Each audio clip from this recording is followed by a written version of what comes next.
이번 영상은 63년 토끼띠들의 2024년도 하반기를 시작하면서 7, 8, 9월의 운세를 알려드리도록 하겠습니다. 원칙을 지키면서 인적을 받는 시기입니다. 추운 겨울날의 차가운 방바닥에 따뜻하게 해주는 장작처럼 지혜와 인정으로 주변을 훈훈하게 해주는 운입니다. 따라서 혼자 지내는 것보다 사람들 틈에 끼어 있는 것이 좋을 것이고, 무엇이든지 나누어 갖는다는 마음으로 착한 일을 하신다면 대기를 할 것입니다. 남의 눈을 의식을 하는 적성보다는 청빈한 선비의 말 한마디가 더 큰 감회를 불러올 운세이니 자신의 인격 관리에 큰 신경을 쓰셔야 하겠습니다. 그동안 쌓아왔던 신뢰를 바탕으로 조금만 더 선행을 베푼다면 인품이나 인정이 감복되어 여러분의 이름이 세상에 떨쳐질 것입니다.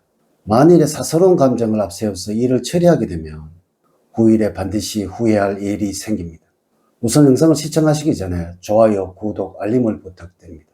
제가 이 영상을 제작하는데 큰 힘이 되는 것은 물론이고 다음번 운세들도 여러분들이 편안하게 받아보실 수가 있을 것입니다.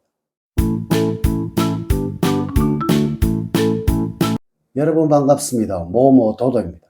초운과 운의 흐름, 조언, 행운, 그리고 재물운, 건강운, 대인운, 직업운 순서로 알려드리도록 하겠습니다. 오늘 가르쳐드리는 대로 여러분들이 따라 하신다면 하반기는 제가 책임을 지겠습니다. 지금부터 시작해 보겠습니다. 첫 번째, 전체적인 총운은 한 가지 일에 몰입을 못하고 두 갈래로 나누어지는 하반기가 되겠습니다. 그러므로 여러분들의 집중력이 떨어지는 시기라는 것이죠. 필요 이상의 사람들이 들끓어서 마음만 들뜨게 되어 하시는 일에서 산만하게 되니 계획적으로 일을 진행해 나가는 여러분들이 되어야 할 것입니다. 물론 무리한 계획은 의미도 소득도 없으니 실행 가능한 계획을 세워서 일을 진행을 하는데 만전을 기하는 것이 좋을 것입니다. 명심을 하셔야 하는 것은 막연한 소원은 기대를 하지 않는 것이 좋겠습니다. 두 번째, 하반기의 운의 흐름을 보면 다음과 같다고 할 수가 있습니다. 7월에는 경제적으로 여유가 생기면서 목돈을 만질 수가 있어서 주변 사람들에게 인심을 써서도 좋을 때라고 할 수가 있습니다. 또한 금전적인 출입이 잦는 시기이기도 합니다. 8월은 예상치 못한 만남이 이루어질 수도 있습니다. 호감 또한 높아지는 시기라는 것이죠. 이는 여러분들이 어떤 행동을 하시더라도 여러분들을 좋아하고 기쁘게 해준다는 것입니다. 한마디로 말해서 행동이 집이라면 생각은 설계도라는 것이죠. 그만큼 생각이 뒷받침되지 않는 행동과 생각이 없는 행위를 하더라도 여러분에게는 호감을 가져다 줄 것입니다. 9월에는 하시는 일에서 행복을 맛보게 되는 시기입니다. 그만큼 자존심이 강해지는 9월이라는 것이죠. 하지만 이러한 자존심으로 오히려 대우를 받게 될 것이며, 이것은 여러분들이 원하는 상황으로 주변 상황들이 변하게 된다는 의미가 되겠습니다. 세 번째, 하반기에 토끼띠 여러분들에게 조언을 드리자면 기분을 안정을 시키고 감정을 조절하는 것이 매우 필요한 시기입니다. 감정의 기복이 많아지는 시기라서 조금은 예민해질 수 있는 때이니 이를 잘 다스리는 것이 좋겠습니다. 만약에 여러분들이 스트레스가 있다면 반신욕이나 모욕을 해주는 것이 좋고, 지금과 같은 무더위에는 숲으로 우거진 산이나 들에서 자주 산림욕을 해주는 것이 필요한 하반기가 되겠습니다. 네 번째, 하반기에 여러분들의 행운을 주는 방향은 남쪽 방향입니다. 운이 충분하여서 노력한 것 그 이상의 대가를 얻을 수 있는 방위입니다. 색깔은 아이보리색입니다. 생각지도 못했던 운을 불러올 수도 있으니 항상 가까이에 두는 것이 좋습니다. 좋은 정보를 구하거나 문서를 얻을 수도 있는 방위입니다. 여러분들과 잘 맞는 숫자는 1과 9고 2와 7은 좋지가 않습니다. 사업자 번호와 관련을 신경써 생각을 해보십시오. 또한 이 숫자와 많은 사람과 가까이 하신다면 좋은 결과를 만들어낼 것입니다. 인물은 돼지띠생입니다. 처음에는 호감을 갖지 않지만 진국임을 알게 됩니다. 행운의 장소로는 사람이 적당히 다니는 길거리입니다. 다섯 번째, 재물적으로는 안정 속에서 꾸준함이 있는 시기입니다. 새로운 일을 도모를 해도 성공할 수 있는 절호의 기회라고 보면 될 것입니다. 작은 일에 연연하지 말고 조금 더 가치 있는 곳에 투자할 수 있는 마인드가 절실하다고 보여집니다. 이는 노력한 만큼의 금전적인 결실을 맺을 수 있는 하반기가 되겠습니다. 투자한 곳에서는 기대 이상의 수익이 발생이 되어 유쾌함을 느끼겠지만 소비와 지출이 늘어나게 되어 결국에는 금전적으로는 평범한 하반기가 되겠습니다. 들어온 수익을 잘 지켜야만 불확실한 미래에 대한 대처할 수 있는 힘이 되어줄 것입니다. 만약에 사업을 하고 계신다면 마음먹은 대로 이루어질 수는 없습니다.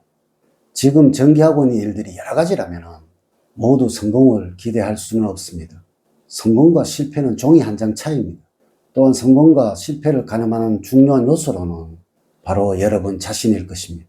계획성 있는 지출을 통해서 내실을 기하시고 투자할 대상에 대해서 철저한 분석을 해서 수익 증대를 위한 준비의 시기로 삼을 때 금전적인 결실이 따르는 하반기가 될 것입니다. 여섯 번째, 건강적으로 숙취와 가음 등을 주의를 하셔야 합니다.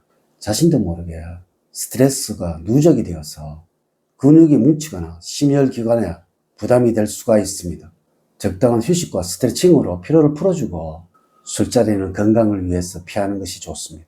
규칙적인 운동과 식이요법을 통해서 건강관리에 힘쓰는 것이 가장 좋은 방법이 됩니다. 지금 질병을 앓고 있는데 차도가 별로 없는 경우에는 병원이나 치료 방법을 바꿔야 합니다. 그러나 건강을 너무 과신해서 주의력이 떨어지게 된다면 안정사고를 당할 수도 있으니 항상 경계를 주어서는 안 될 것입니다. 일곱 번째, 대인관계에서는 마음이 통하고 활력을 불어넣어주는 사람을 만나게 될 수도 있습니다. 이는 처음 만난 사람과 쉽게 친해질 수도 있으며 마음이 활동적이고 쾌활하게 바뀌는 하반기라는 것이죠. 이럴 때는 여러분들의 인간관계도 넓어지게 되고 또한 사람들을 다양하게 만나며 교류를 하는 일이 많아지게 됩니다. 가급적이면 도움이 되는 사람들과 관계에 힘을 쓰시기 바랍니다. 또한 문제가 있다면 가족과 함께 상의해 보시기를 부탁을 드리면서 가장 가까이에 있는 친구도 아닌 피를 나는 부모 형제들입니다. 이럴 때 가족과 함께 할 수 있는 자리를 마련해 보도록 하십시오. 여덟 번째, 직업적으로는 회사 내에서 경영상의 문제나 인사 문제 등으로 이런저런 소문이 많은데 전혀 동요할 필요 없습니다. 지키려 든다면 지킬 수 있는 운이기 때문입니다. 또한 새로 입사한 직원 중에 조심해야 할 사람이 있으니 기억을 하십시오. 하반기에 특별히 주변에서 도움을 주거나 하는 사람이 많지 않지만 여러분들의 노력에 의해서 성과를 이루어낼 수가 있습니다. 큰 변화를 하기보다는 안정감 있게 일을 해 나가는 것이 좋습니다. 그러므로 두려워하지 말고 부여받은 책임을 맡아 끈기 있게 추진해 보시면 반드시 큰 성과가 여러분들을 기다리고 있을 것입니다. 이는 계획했던 일을 실천에 옮긴다면 큰 성과를 본 하반기라는 것이죠. 이렇게 제가 하반기를 시작하면서 64년 토끼띠생들의 7월, 8월, 9월의 운세를 말씀을 드렸습니다. 사주팔자를 전반적으로 자세하게 분석하지 않고 전체를 설명을 드릴게요. 모든 63년생들에게 동일하게 적용이 되지 않는다는 것을 말씀을 드리면서 여러분들의 이해를 구합니다. 이제 이야기를 마치도록 하겠습니다. 저는 늘 여러분들 가정에 사랑과 행복이 넘치는 삶을 만들어 드리도록 노력을 하겠습니다. 오늘 긴 시간 시청해 주셔서 감사드립니다. 다음 시간에 더 좋은 영상으로 인사를 드리도록 하겠습니다. 감사합니다.